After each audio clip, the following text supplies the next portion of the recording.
الأتقى الذي يؤتي ماله يتزكى صدق الله مولانا العظيم وبلغنا رسوله النبي الأمين المتين الكريم ونحن على ذلك لمن الشاهدين والشاكرين والعاملين والحمد لله رب العالمين۔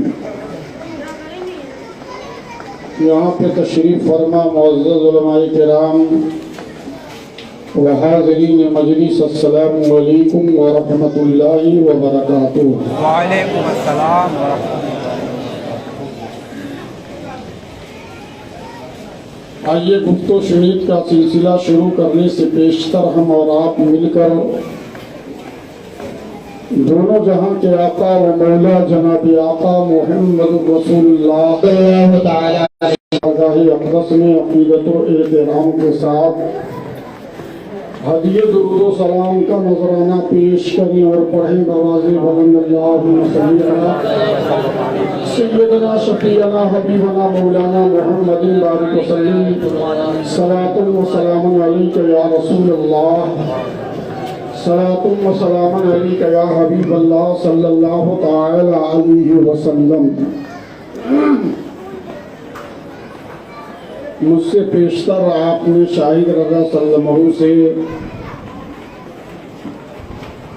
بہت ہی حسین لب و لہجہ میں نعت پاک کا مطلع سماعت کیا۔ نعت پاک کا پڑھنا بھی عبادت اور نعت رسول کا سننا بھی عبادت۔ سبحان اللہ۔ ایک شاعر نے کیا خوب کہا کہ انسان کی کیا مجال کے کاغذ پہ لکھ سکے۔ ذرا سا بولیے گا تب ہم۔ انسان کی کیا مجال کے کاغذ پہ لکھ سکے، مانا کہ حرف حرف محبت کا پھول ہے، اور جبریل کے پروں کی صدا کہہ رہی ہے سیف، اللہ کا کلام ہی نعت رسول ہے۔ ایک مرتبہ رسول اور آل رسول پہ پھر درود پاک پڑھیں۔ اللہم صلی علی سیدنا شفیعنا حبیبنا مولانا محمد بارک وسلم، صلاۃ و سلام علیک یا رسول اللہ صلی اللہ تعالی علیہ وسلم۔ جب سے محفل شروع ہوئی ہے الحمدللہ یہ ہمارے بھائی صاحب آگے ہی بیٹھتے ہیں اور سبحان اللہ کا ماشاء اللہ کا ذکر کرتے رہتے ہیں۔ اللہ تعالیٰ ان کی عمر میں بے پناہ برکتیں عطا فرمائے۔ حضرات بزم رسول میں بیٹھنے کا حق ادا کیجئے۔ کوئی مقرر اور شاعر وہ خود ہی نہیں بولتا، بس سے اس سے بلوا لیا جاتا ہے۔ دو تین اشعار حسب معمول نعت پاک رسول کا ہم سے بھی آپ سماعت کریں۔ معجزہ میرے نبی کا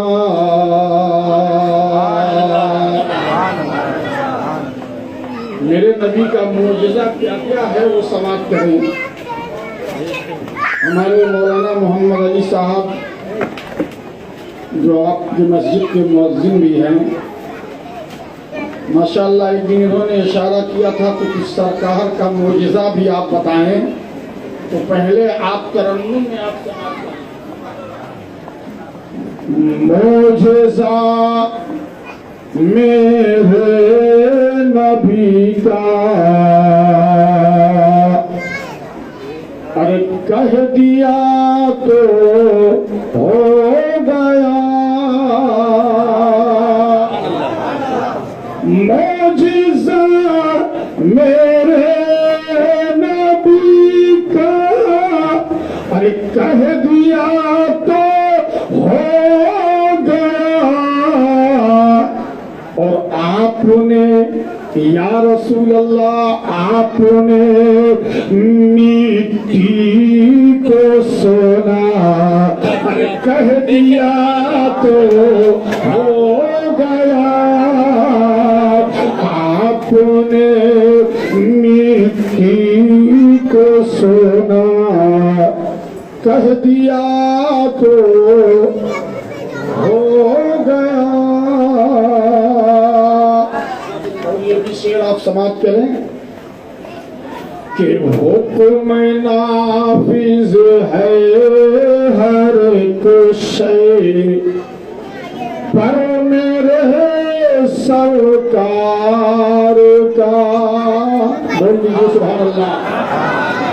حکم نافذ ہے ہر ایک شے پر میرے سرکار کا، کہ چاند کو دو ٹکڑے ہونا، یا رسول اللہ چاند کو دو ٹکڑے ہونا، ارے کہہ دیا تو ہو گیا، چاند کو دو ٹکڑے ہونا، ارے کہہ دیا تو ہو گیا۔ اور دیکھیں آج لوگ کہتے ہیں کہ ہم وسیلہ کے قائل نہیں ہیں، لیکن الحمدللہ اہل سنت والجماعت وسیلہ کے قائل ہیں، ایسا بول دیجئے سبحان اللہ۔ لیکن میں ان سے گزارش یہ کرتا ہوں کہ جو وسیلہ کا قائل نہیں ہے وہ اپنا الگ قبلہ ڈھونڈ لیں۔ توجہ چاہوں گا، اس لیے کہ کعبہ بھی بنا ہے تو وسیلے سے بنا ہے۔ اب کیسا وسیلہ وہ سماعت کریں کہ سوچنا ہی تھا کہ فوراً رب تعالی نے کہا، میرے آقا بیت المقدس کی طرف رک کر کے نماز پڑھ رہے تھے، سماعت کیجئے۔ یہود و نصارہ نے تانا دیا، اے محمد بن عبداللہ جب تم نیا دین لے کر آئے ہو تو نیا قبلہ بھی بنا لو۔ 2 رکعت نماز میرے نبی پڑھ بھی چکے تھے، لیکن دل میں خیال آیا، زبان سے آپ نے کہا نہیں، نماز ہی میں دل میں مصطفیٰ نے سوچ لیا کہ ہمارا قبلہ اللہ حرم شریف بنا دیتا تو اچھا ہوتا۔ اللہ نے ارشاد فرمایا، اے محبوب آدم کا قبلہ بنا میری مرضی سے، نوح کا قبلہ بنا میری مرضی سے، ہود کا قبلہ بنا میری مرضی سے، زکریا کا قبلہ بنا میری مرضی سے، صالح کا قبلہ بنا میری مرضی سے، عیسیٰ کا قبلہ بنا میری مرضی سے۔ لیکن اے محبوب تو نبی بھی ہے، رسول بھی ہے، رب کا محبوب بھی ہے، رخ پھیرنا تیرا کام ہے اور قبلے کو تبدیل کر دینا یہ میرا کام ہے۔ میرے آقا حالت نماز ہی میں گھوم گئے، اسی دن سے ہم سب کا قبلہ حرم شریف بن گیا۔ تو قبلہ بھی نبی کے وسیلے سے بنا ہے، لیکن شاعر کا کتنا اونچا خیال ہے کہ سوچنا ہی تھا کہ فوراً رب تعالی نے کہا، سوچنا ہی تھا کہ فوراً رب تعالی نے کہا کہ آپ نے کعبہ کو قبلہ ارے کہہ دیا تو ہو گیا، آپ نے کعبہ کو قبلہ کہہ دیا تو ہو گیا۔ اور یہ شعر دیکھیں، جب ہمارے اولیاء کرام اتنا پاورفل ہوتے ہیں تو میرے نبی کا عالم کیا ہوگا۔ دیکھیے مجنو بھائی بڑی دیر میں تشریف لا رہے ہیں۔